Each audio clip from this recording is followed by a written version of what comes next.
let me say, the amount that I could say and choose not to, when both she and, let's bring the cart back in, and Cenk are on a little bit of a war path against every single person they used to work with, that we know, that we love, that we like. Yeah. David Dole, for example. Yeah. Mike Figueredo, like all these other people, to say nothing of former employees. It's really, really sad. Emma Vigeland of the Majority Report was a guest on Francesca Fiorentini's show, The Bitchuation Room. They talked for about an hour and a half, but one section of this discussion, they got into the ongoing drama between Anna Kasparian, Cenk Uygur, and the progressive left. Things have gotten very nasty from the Young Turks side, directed at Francesca Fiorentini and Emma Vigeland, and the gloves seem to be completely off now, with Francesca and Emma Vigeland really saying what they feel and what they mean. So we're going to take a look at these clips from Francesca's show, and I'm going to share my opinions on this too, just as an outsider.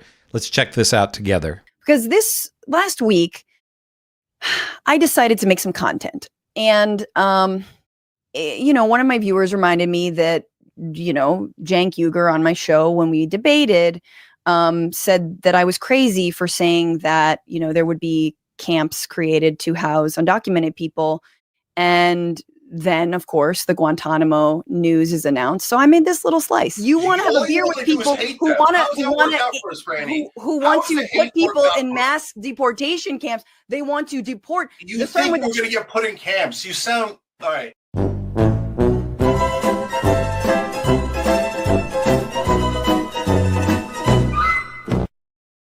Now, if you're listening, those are headlines about said Guantanamo pivot. And this then obviously was not received well.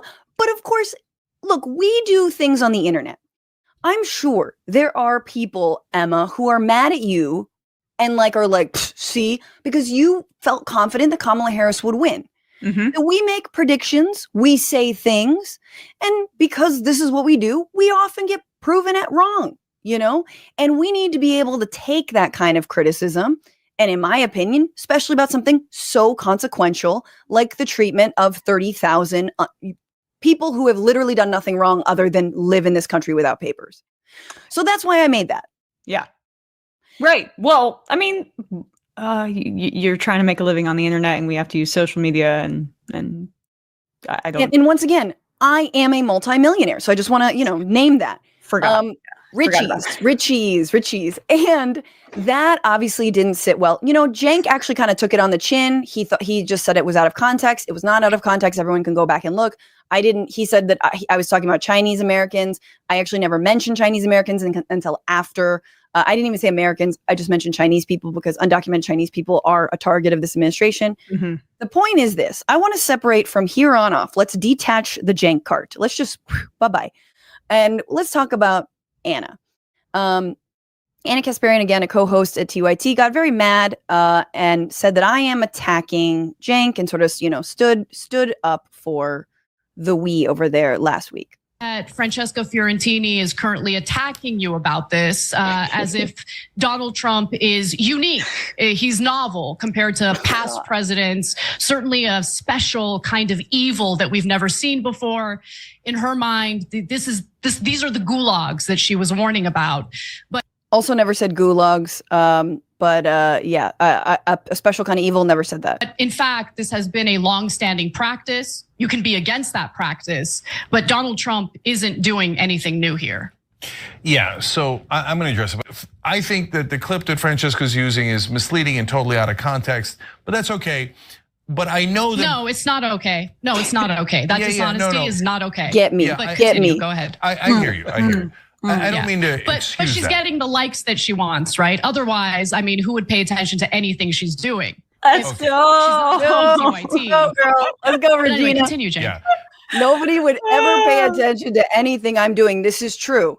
I will, however, say I did hit 100,000 on YouTube before I even invited Cenk on. I've had a very robust career before and after my time at TYT, which I actually enjoyed from time to time. I did. I was at AJ Plus. I worked at MSNBC, had a special there. I worked for National Geographic Channel. I did like things for Coachella live stream. Don't kill me. It was a whole thing. It was fun. And now I'm working also with Zateo. So, you know, this is fun though, Emma. And so now I wasn't going to say nothing. Can we pause there for just a sec, really briefly, so I can just address what she said? So so first of all, I appreciate your being very fair. Getting an election prediction wrong to me is different than like protecting marginalized people from an incoming president who has basically a far right agenda. I would say that's a little bit different. But yeah, I was wrong and people clowned on me. I take it on the chin. We're yes, in you do. political discourse and debate space. And as long as it's not, I would say, bad faith. I mean, you get that from the right, but if I get it from the left, you got to take it on the chin. It's what I've signed up for. And I only really responded to Anna because I saw that video and you're my friend. She used to be my friend. And if she had been putting out continuously like content that I think is making the world better, I would defend her if the roles were reversed and you were saying that about her. But that time has passed. And when she said no one would pay attention to you if you weren't shit-talking TYT, that got me really angry because a lot of us are really, like, I consider myself extremely lucky that I lucked into an internship with TYT. Before Emma goes much further than this, I'm going to play the rest of what she has to say here, but I just wanted to stop just for a moment. And I still don't understand exactly what Anna Kasparian and Cenk Uygur have been doing over the last few months, what their actual goals are with this.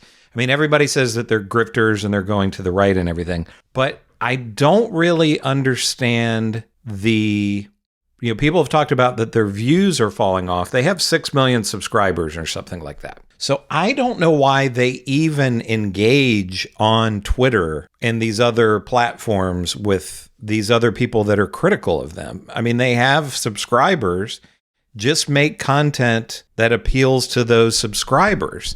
They're not going to, by going on and insulting Francesca Fiorentini or insulting Emma Vigeland or David Dole or these other people, particularly these people that have smaller audiences than them, they're not going to capture any of that audience because all of those people are pissed now at the Young Turks. And we have all of these other progressive channels that are all kind of friends and get along. So you have Francesca, you have Sam Cedar and Emma Vigeland, you have Benjamin Dixon, Mondale Robinson, David Dole, Kyle Kalinske, and Crystal Ball that are all going on each other's shows and are getting along and all of this. So it's not like they're all, cutthroat competition against each other, but Cenk and Anna don't look at it that way. They could have all of these allies together and have, Francesca and Emma are saying, have different points of view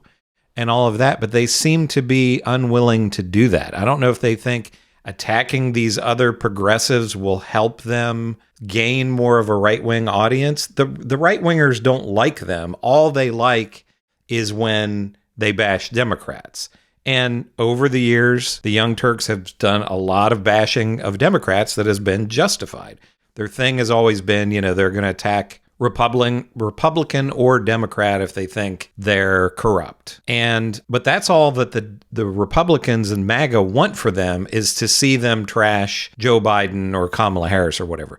They don't want to hear their criticism of Donald Trump. So I still don't understand what the end game is. And I was able to work up at the company again for little pay, as I've talked about, and I know you've experienced, a lot of other people have as well. I was able to live at home during that period and save up and, live at my mom's house, who she's now bringing into this debate for no reason, because of private conversations that we've had. But I just feel like you are so talented. And Michael Brooks passed away and there was a spot open horrifically a spot open for me at the Majority Report. I was lucky. Sure. I could be in a different industry if that didn't happen. You have had sometimes bad luck, like with AJ Plus and stuff. I mean, it's no, just, I really didn't actually. I just am allergic to money, Emma. Just don't worry about it. I left AJ Plus. AJ Plus you're so offered deserving, me, and it's AJ just, Plus it's, offered me in 2018 when they were moving to DC a very handsome salary that I turned down because I had been there for, at that point, 4 years, and I wanted to move on, and I wanted to move to LA. So that's what happened to me. And I moved to LA not for TYT. I moved to LA to actually like pitch more shows, do more comedy, meet more people, get managers and agents and whatnot. And I did. So that is, I've had a lot of luck, and I've also turned a lot of shit down. So I just want to name that. But I really, here's what I love Fair about enough. this. Here's what I love about this. I have tried for so many months, Emma, to not put these people's names in my mouth. To not talk about them, to hold my tongue, to refrain from talking about it.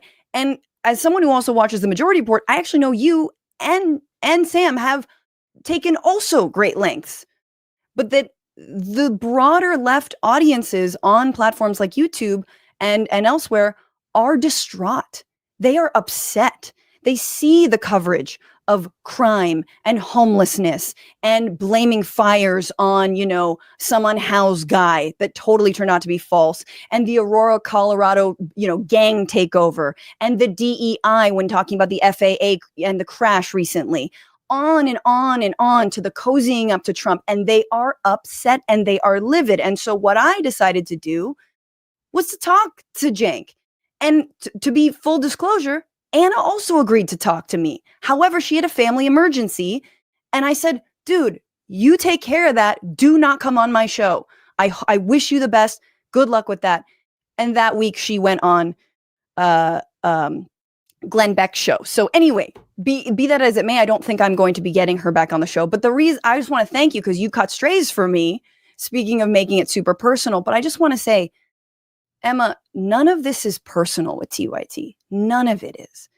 It's like it truly, for me, I'm actually, I think Anna and I have been like friendly, we took a hike a couple times, but none of it was personal. It's always about the politics for me. And it gotten to the place, which honestly, I really do still welcome her to actually hear her out. But because I want to know, why are we covering things like this?